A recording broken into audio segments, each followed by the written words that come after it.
So Kyle, a bit of deja vu, I guess, again, when it comes to the batting. What do you think it was for you and Marco especially that you were able to actually mount a bit of a fight back?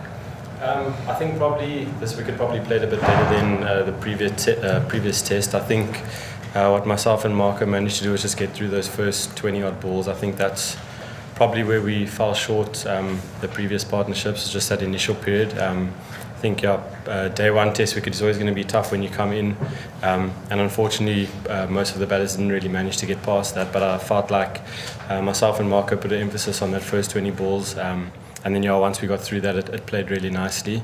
So that's just what we focused on. Unfortunately it didn't really work out in the end, but that is what we tried to do.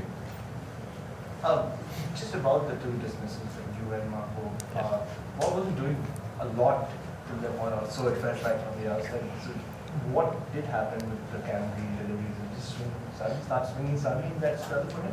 I think his 2 overs leading up to my dismissal and then Marco's dismissal, they started going cross seam, obviously just trying to rough up one side a little bit, and then I felt like it started tailing in a little bit. I don't know if it did, but that's what it felt like, and then the ball to me just held its line a bit, and then I don't know, I think maybe the same for Marco, but that was definitely a tactic from their side, just to try and get one side rough. They just went cross seam, and it seemed to pay off, because previously or leading up to that there wasn't really too much happening with the ball, and the wicket was really good. So credit to them, they tried something and it paid off. Neil? What did it feel like walking up to bat in front of 65,000 people? Quite nice actually. I think last week at the Gabba was pretty cool. There's quite a lot of people there. I think we're chatting about it this morning. Lords is one of those special occasions, just because of like the heritage and all that stuff. But like the stage of a Boxing Day Test match in Australia, MCG, not a sellout, but quite a lot of people here. That's just that whole occasion and the I don't know, competition between South Africa and Australia, all of that, and then you get to walk out and play for your country is really, really special. So the occasion for me was awesome. Unfortunately it wasn't the best day for our team, but just grateful that I had the opportunity. Kyle, great fight back from you and Marco, but it's the 7th straight test innings that South Africa hasn't passed 200. Skipper talked about going back to the drawing board after Brisbane. Just how disappointing was it today not to really sort of build on what you two guys were managed to be doing there through the middle? I think today is probably a bit harder to accept than the previous 6 innings. I think if we look back at those games, if I remember correctly, or at least from our point of view, it was a lot of good balls, a lot of good bowling. And we sort of stuck to our game plans, and unfortunately the bowling was able to undo us. But I felt like today was probably the first time in the last couple of games that we've sort of, had more soft dismissals than not, and I think that's probably the disappointing thing. The batters are still in a good place. I know it probably doesn't seem like that to the public, but behind closed doors, the work we've been putting in has been really good. Our preparation's been really good. The conversations we've been having has been really positive. So we've still got that belief. We just got to back our bowlers now to do a job, and then hopefully we can sort of back them up in our second innings. Kyle, you've played very well in this tour so far. You seem to have struck a balance between playing positively and being able to rotate the strike while also maintaining a pretty tight defence and keeping good balls out. What have you done personally? I know it's difficult to speak on behalf of your teammates, but what have you been able to do personally that you think has worked so far in these two games? I think England was a big learning for me. I think I mentioned it last week, although I didn't really score the runs that I wanted to. I think I learned a lot about my game and sort of, I think going into a test match, sometimes you get focused in or get caught up in just trying to not get yourself out. But for me, it's been about just looking at areas that you can score and making sure that if you do get an opportunity to score, you take it. And then, if you get a good ball, just make sure you try and keep it out. So nothing fancy from my side. I think just going back to keeping it simple has done the trick.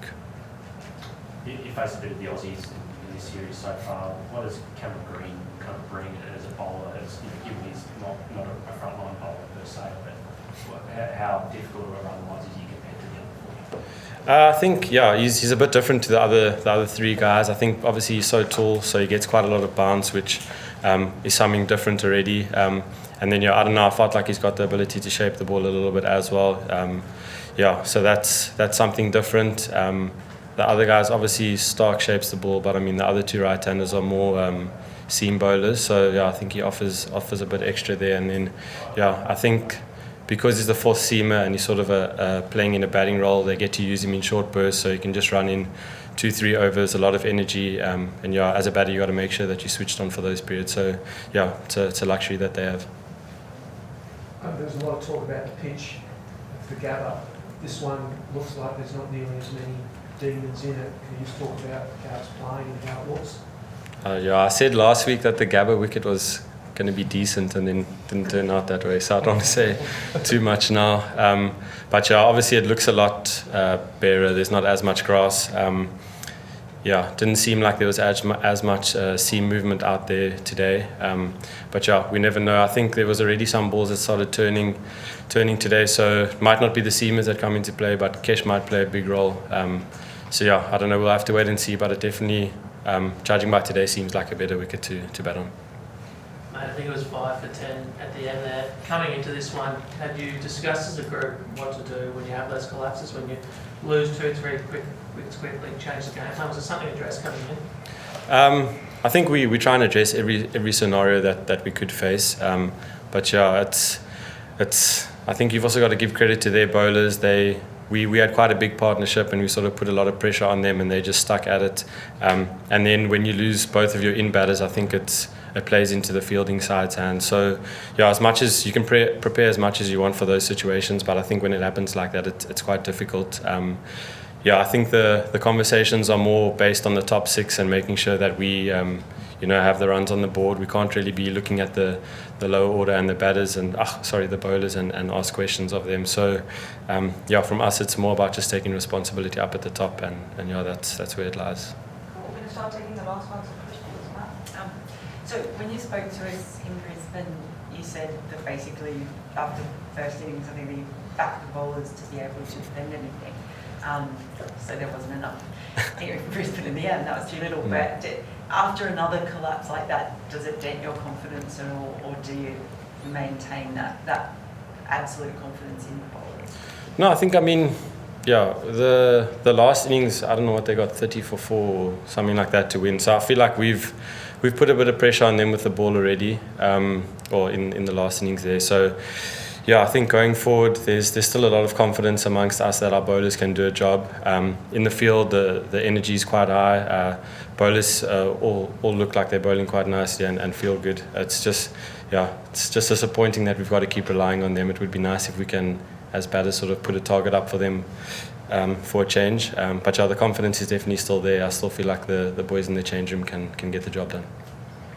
Were you guys surprised you were sent into bat? Me personally, yes. I don't know what the rest of the guys felt. I think just going on what normally happens here and just the look of the wicket, I think winning the toss, you probably normally look to bat first anyway. I think if you flip the coin over, I suppose they've obviously bowled really nicely at us in the last game, and they probably just wanted to have a crack at our batters early on, so that's probably where the decision comes from. Cool, last question. Just David Warner, been a bit of attention on him. How was he looking to you out there in the hour or so that he was batting?